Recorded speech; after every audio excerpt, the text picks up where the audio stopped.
And it came to pass that after 12 years of servitude, the kings of Sodom and Gomorrah, of Admah and Zeboim, as well as the king of Bela, rebelled against Chedorlaomer, their conqueror. And they made battle against Chedorlaomer in the valley of Siddim, and fought him. And one who had taken part in the battle came to Abram. It is terrible, Abram.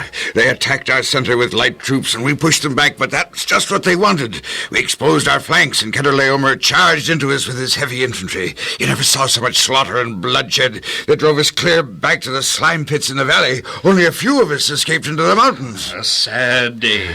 A sad day.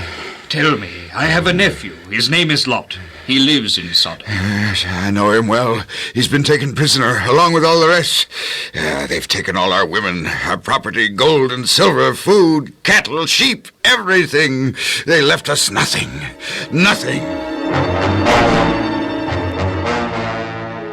And when Abram heard that Lot was taken captive, he armed his trained servants born in his own house, 318 men, and he called them together and addressed them. Men, you've all heard by now that Chedorlaomer has won the battle and has looted Sodom and Gomorrah and carried off all the property of their citizens. My own nephew Lot has been taken prisoner.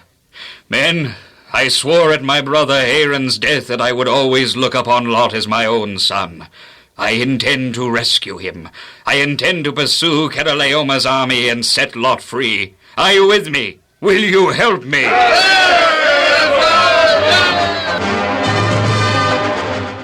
Abram and his men pursued Chedorlaomer, and when he had come close to their camp, he again spoke to his men.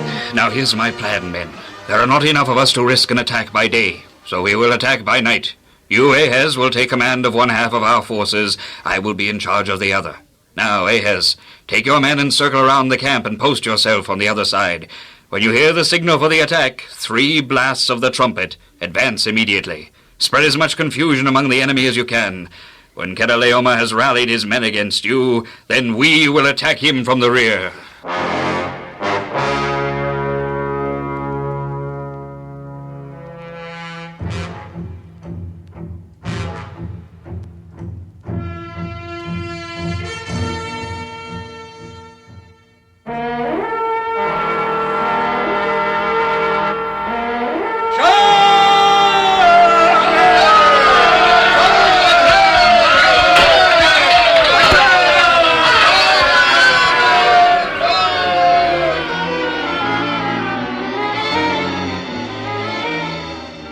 Abram's attack was successful.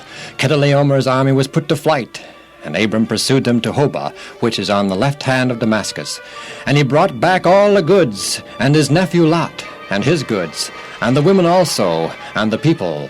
Uncle Abram, I want you to know how deeply grateful I am to you for having rescued us. I only did my duty, Lot. Without your help, we would have spent the rest of our days as slaves to Chedorlaomer. God did not will it so, nephew.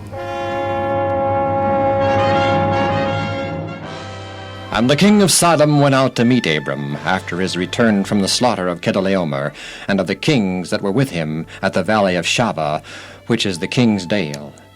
And Melchizedek, king of Salem, brought forth bread and wine, and he was the priest of the Most High God. Blessed be Abram of the Most High God, possessor of heaven and earth. And blessed be the Most High God, which hath delivered thine enemies into thy hand. And Abram gave Melchizedek tithes of all the goods and property that he had recovered, as an expression of his love to God. And the king of Sodom said unto Abram, Our hearts are more thankful, Abram, than we have words to express. As a token of our thankfulness, give us back only the men and women whom you have freed, and take all our goods and all our property, which Chedorlaomer had wrested from us. See, O king, I have lifted up mine hand unto the Lord, the Most High God, the possessor of heaven and earth, and swore that I will not take a reward, not even a shoe latchet, and that I will not take anything that is thine. But, Abram, it is your rightful recompense, the just spoils of war. I have received the blessing of the Most High God in that my nephew Lot is returned to me. That is sufficient reward.